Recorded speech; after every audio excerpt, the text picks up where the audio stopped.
All right, hold up. Let's get some drums. All right, let's do it. Welcome to the Drum Cave. So I've actually wanted to put this video together for some time now, as outside of drumming, this is one of my more common questions. And it's simply, what are some book recommendations that I have? Now, I share a lot about reading, the value of reading. I talk about it a lot in my social media. I write about it a lot in my newsletters. And for me, two of the biggest things that changed me as a person and gave me the biggest leaps forward were exercise and reading. I found them both independently, but they had a massive impact on me. So what I thought I'd do today is give you my top 5 book recommendations to sort of get you started in the space of personal development, moving forward, mindset, systems, habits, way of thinking, anything about sort of taking yourself out of your current situation and moving you into sort of a 2.0 version of yourself. So let's get straight into it. All right, so the book that I want to start off with is the book that is the straw that broke the camel's back. Let's put it that way. And what I mean by that is that this is the book that got me into reading, essentially.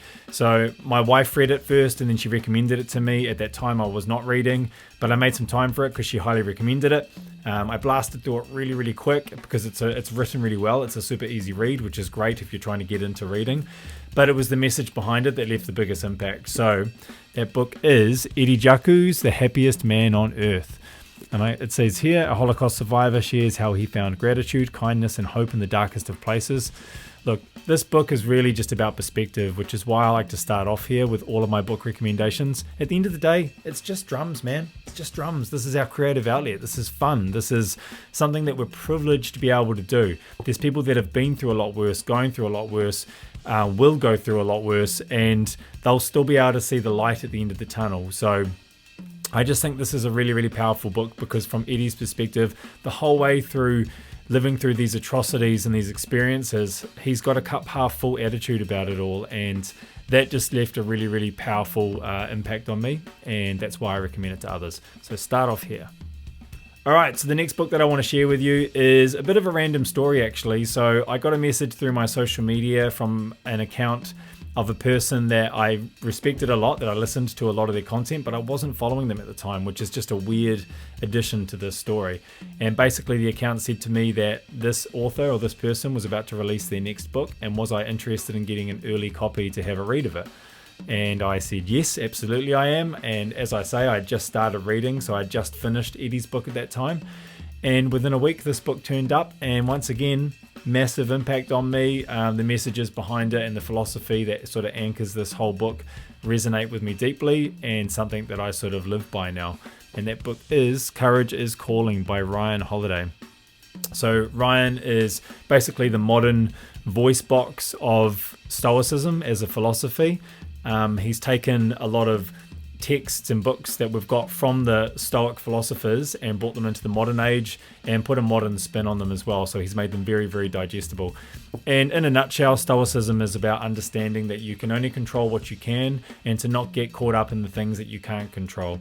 Control what you can, don't worry about what you can't, because you can't control it. And that's just a great way to live. So I'm a massive fan of Ryan as a writer. Once again, he's an easy read. The chapters are nice and short, but also just the message behind what he's sharing and bringing these really, really amazing philosophies and ideas and concepts into the modern age and making them digestible for the modern consumer. So Courage is Calling by Ryan Holiday. All right, so the next book I want to share with you runs the risk of being a little bit cliche, but regardless, we're going to move forward because cliches are usually cliches for good reason, all right? So chronologically speaking, this book actually came up third as I was reading. So I was just finishing off Ryan's book, and then I heard about this book. I went out and bought it. I bought a modern equivalent of it. So you'll find with a lot of the older books, a lot of authors will reinterpret them or modernize them. So they'll use more modern grammar to make them a little bit more digestible. I actually found that super helpful. But once I read the book, I gave it to my son for his 18th birthday because it's just such a great book. And then I went out and bought a leather-bound original copy of it. And that book is Napoleon Hill's Think and Grow Rich. So this book has probably had the biggest impact on me out of any book. And I actually reread it when I got this copy of it, and I've reread it since as well, and I'm going to keep rereading it because it's one of those books. They always say that if you come across a book you really like, you should read it more than once so that you can really take in all the information, and this is one of those sort of books. So the story is that this was first published in 1937. But back in 1906, Napoleon Hill was working as a journalist for a local newspaper. He was asked to go spend 2 days with one of the biggest steel tycoons at the time, so Andrew Carnegie. After those 2 days together, unbeknownst to Napoleon, Andrew was looking for someone to kind of like write the rules or laws of success in text, so like a book that covered the ideas and principles about success. So he asked Napoleon after spending these 2 days. Andrew was quite taken by Napoleon and asked if he'd be keen to write this book. And apparently he had a stopwatch under his desk and he was timing Napoleon. And if Napoleon took longer than 60 seconds, he was going to retract the offer. But Napoleon said yes within 30 seconds. And the conditions were that he would not commission this book. So Andrew was not going to give Napoleon any money. He had to figure it out for himself.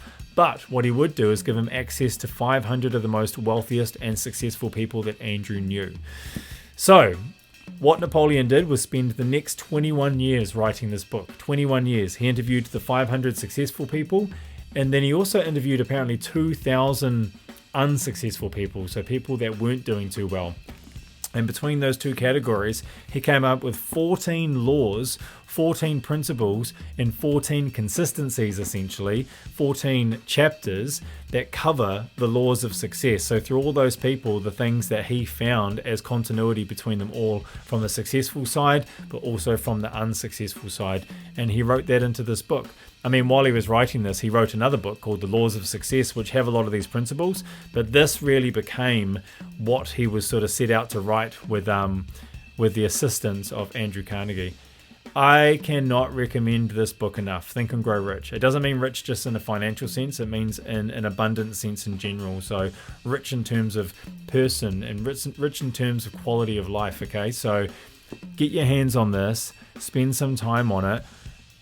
Once you've read it again. Once you've read it again, read it again. This will change your life. All right, Think and Grow Rich by Napoleon Hill.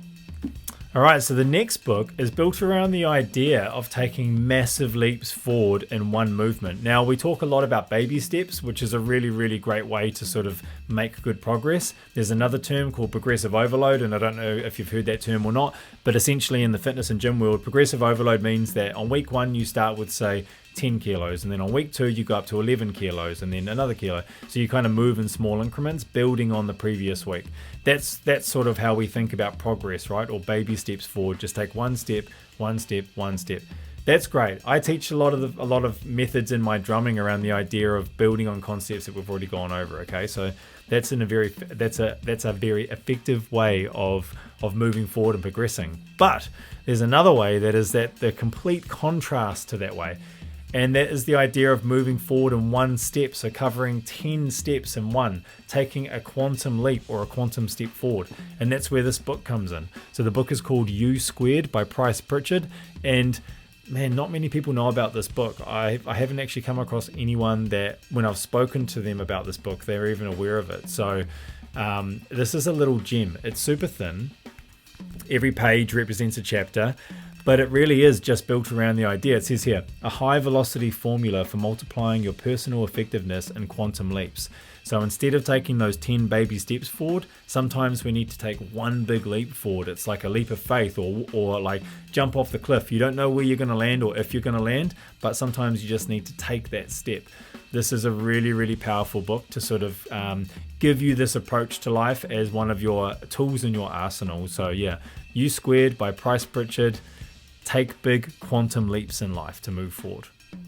All right, and the book I want to share with you now is arguably the most important book, and that's basically because, in my opinion, the most important thing to you is your creativity. So the energy that you have to put into this instrument back here, okay? So your desire to sit down and put in the work, your desire to sit down and log the hours that's required for you to increase your skill set, which increases your value, which in turn gives you more opportunity, right? So what I always say is guard your creativity or nurture your creativity at all costs. And that's what this book is about. And that book is The War of Art by Steven Pressfield. So break through the blocks and win your inner creative battles. This book is just built around the simple idea that you just need to show up, all right, regardless of how you feel. That when you want to be creative and you're sitting down to do the work, and then suddenly you lose that desire, that's an entity that he refers to as the resistance. And the resistance can dress itself up in many shapes and forms and many manifestations. But when the resistance shows, you just need to push through. It's about logging the reps every day. It's about doing the work every day, regardless of how you feel. That the resistance is a necessary part of the creative process, but it doesn't stop you from moving forward, okay? Because the only thing that's going to separate you and the next guy beside you is how much time you're willing to put in as opposed to the time that he's willing to put in, okay? So yeah, this book is amazing because it makes you realize that creativity isn't just a feeling. It's also sometimes about just getting the work done regardless of how you feel and pushing through. Once again, it's short chapters as well, which I really like. So 1 or 2 page chapters, so it's a nice super read. A lot of these books are like that I've recommended today, and that's, I don't know, you could say that's because I'm an awful reader, but they're just really, really good, fun, easy reads. And I mean, these 5 books alone will just change your life without a doubt, okay? So this one here is all about creativity and pushing through regardless of how you feel. The War of Art by Stephen Pressfield. Check it out. All right, so that's my top 5 book recommendations. I plan on doing more of these down the track, but as a starting point, you can't go wrong with these.